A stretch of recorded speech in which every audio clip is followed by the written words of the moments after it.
kita lanjut Ya. ke pertanyaan berikutnya. Silakan ke Stephen. Dari Ibu Merida Panjaitan. Ini pertanyaannya pendek banget, pendeta.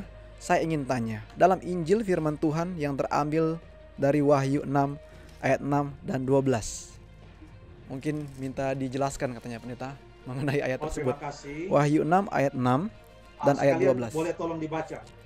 Oke, pendeta sebentar. Wahyu Wahyu 6 6 ayat 6. Ya. Silakan. Wahyu 6 ayat 6. Dan aku mendengar seperti ada suara di tengah-tengah keempat makhluk itu berkata, secupak gandum sedinar dan tiga cupak jelai sedinar, tetapi janganlah rusak minyak dan anggur itu. Ayat ke-12. Ayat ke-12. Maka aku melihat ketika anak domba itu membuka meterai yang ke-6, sesungguhnya terjadilah gempa bumi dan dahsyat dan matahari menjadi hitam bagaikan karung rambut dan bulan menjadi merah, seluruhnya bagaikan darah. Demikian pendeta ayatnya.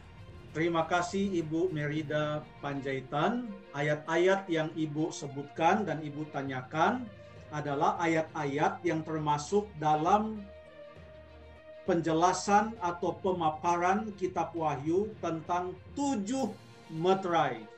Ini dimulai dari pembukaannya pasal 4 pasal yang kelima, lalu kemudian meterai-meterai itu dibuka pasal yang ke-6 dan selanjutnya, lalu sampai pasal yang ke-8 nanti ayat yang pertama. Ketujuh meterai ini singkatnya menggambarkan perjalanan kekristenan atau umat-umat Tuhan semenjak zaman Yohanes yang kekasih di abad yang pertama, waktu dia masih hidup, sampai nanti pada kedatangan Tuhan Yesus yang kedua kali. Sekarang coba kita lihat ayat yang ke-6 yang ditanyakan oleh Ibu Merida Panjaitan. Ayat 6 kita baca mulai dari ayat yang kelima ini sebenarnya. Karena ayat yang kelima mengatakan, dan ketika anak domba itu membuka meterai yang ketiga, katanya.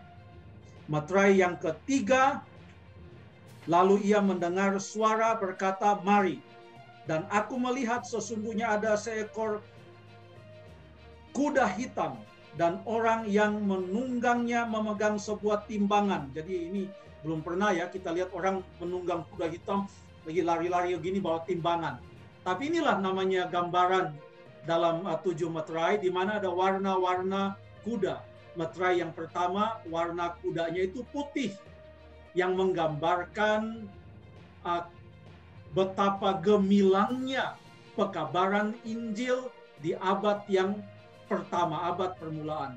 Kekristenan di Asia Kecil dan di tempat-tempat sekelilingnya betul-betul bertumbuh dengan begitu hebat. Ribuan orang dibaptis bahkan pernah dalam satu hari.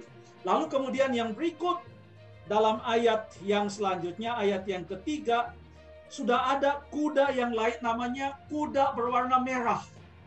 Dan dalam perjalanan kekristenan, mulai dari abad yang kedua sampai abad yang keempat itu, terjadilah penganiayaan yang sungguh luar biasa.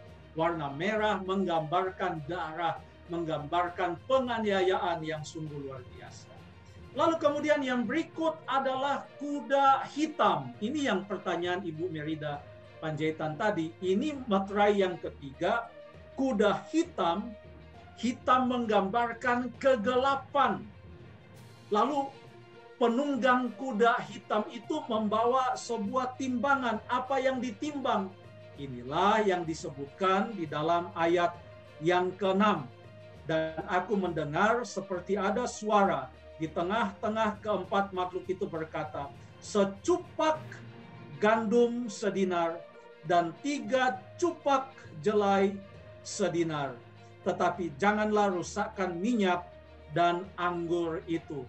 Jadi dengan timbangannya, dia bisa menimbang 3 cupak jelai 1 dinar, kemudian secupak gandum 1 dinar. 1 dinar ini di zaman perjanjian baru adalah upah bekerja selama satu hari.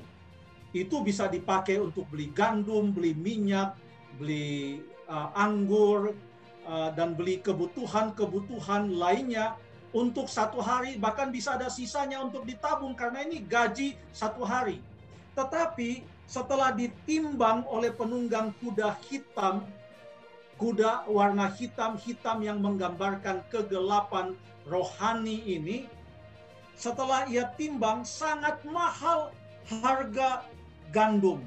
Karena secupak gandum, kurang lebih mungkin seperti 1 liter gandum itu, harganya sampai gaji satu hari. Padahal gaji satu hari itu bisa membeli berkilo-kilo beras, bukan hanya 1 kilo. Jadi yang digambarkan adalah ada saatnya dalam sejarah kekristenan ini, di mana terjadilah masa kegelapan.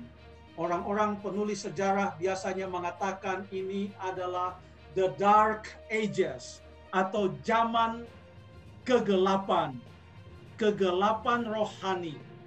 Apa yang terjadi pada waktu kegelapan rohani? Makanan mahal. Orang tidak bisa membaca Alkitab oleh karena Alkitab tidak bisa dimiliki oleh orang-orang. Hanya sebahagian pemuka-pemuka agama saja yang boleh membaca Alkitab. Dan karena umat tidak membaca Alkitab, waktu mereka mendengarkan para pemimpin agama mengajar Alkitab, mereka hanya mengangguk-angguk kepala tanpa mengetahui bahwa apakah itu salah atau itu benar. Sehingga terjadi kegelapan rohani dan kelaparan rohani dalam suatu masa dalam perjalanan umat Allah. Lalu kemudian bagaimana dengan ayat yang ke-12 yang sudah dibacakan tadi? Ayat 12 Wahyu pasal yang ke-6 adalah bagian dari meterai yang ke-6. Dan ini menggambarkan apa yang akan terjadi atau yang sudah terjadi di zaman akhir ini menjelang kedatangan Tuhan Yesus yang kedua kali. Dan boleh dibandingkan dengan Matius pasal yang ke-24, ayat yang ke-7 dan ayat yang ke-29, yang juga menceritakan tentang matahari menjadi gelap, lalu kemudian terjadi gempa bumi yang dahsyat, dan selanjutnya. Jadi 7 meterai ini menggambarkan kisah perjalanan umat Allah dan bagaimana sambutan manusia terhadap firman-Nya mulai dari zaman abad pertama setelah Yesus sampai nanti pada kedatangan Tuhan Yesus yang kedua kali. Terima kasih. Oke, terima kasih pendeta untuk jawabannya. Sangat jelas.